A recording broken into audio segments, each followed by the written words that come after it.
Episode number 210. The color deepened in Joe's cheeks as she answered, with the look of mingled pleasure, pride, and pain, which young girls wear when speaking of first lovers. I'm afraid it is so, mother. He hasn't said anything, but he looks a great deal. I think I had better go away before it comes to anything. I agree with you, and if it can be managed you shall go. Joe looked relieved, and after a pause, said, smiling, how Mrs. Moffat would wonder at your want of management, if she knew, and how she will rejoice that any may still hope. Ah, Joe, mothers may differ in their management, but the hope is the same in all, the desire to see their children happy. Meg is so, and I'm content with her success. You will leave to enjoy your liberty till you tire of it, for only then will you find that there is something sweeter. Amy is my chief care now, but her good sense will help her. For Beth, I indulge no hopes except that she may be well. By the way, she seems brighter this last day or two.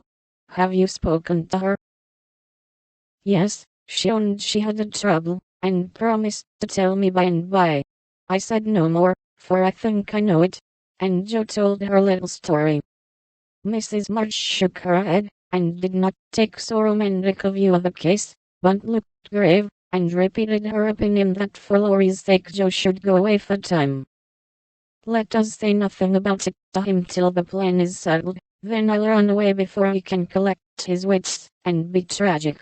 Beth must think I'm going to please myself, as I am, for I can't talk about Laurie to her.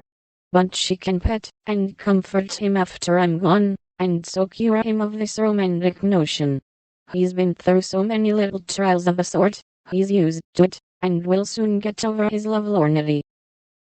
Joe spoke hopefully, but could not rid herself of the foreboding fear that this little trial would be harder than the others, and that Laurie would not get over his lovelornity as easily as heretofore. The plan was talked over in a family council, and agreed upon, for Mrs. Kirk gladly accepted Joe, and promised to make a pleasant home for her. The teaching would render her independent, and such leisure as she got might be made profitable by writing, while the new scenes and society would be both useful and agreeable. Joe liked the prospect, and was eager to be gone, for the home nest was growing too narrow for her restless nature and adventurous spirit. When all was settled, with fear and trembling she told Laurie, but to her surprise he took it very quietly. He had been graver than usual of late, but very pleasant, and when jokingly accused of turning over a new leaf, he answered soberly, so I am, and I mean this one shall stay turned. Joe was very much relieved that one of his virtuous fits should come on just then, and made her preparations with a lightened heart, for Beth seemed more cheerful, and hoped she was doing the best for all. One thing I leave in your especial care, she said, the night before she left. You mean your papers? Asked Beth. No, my boy. Be very good to him, won't you? Of course I will, but I can't fill your place, and he'll miss you sadly.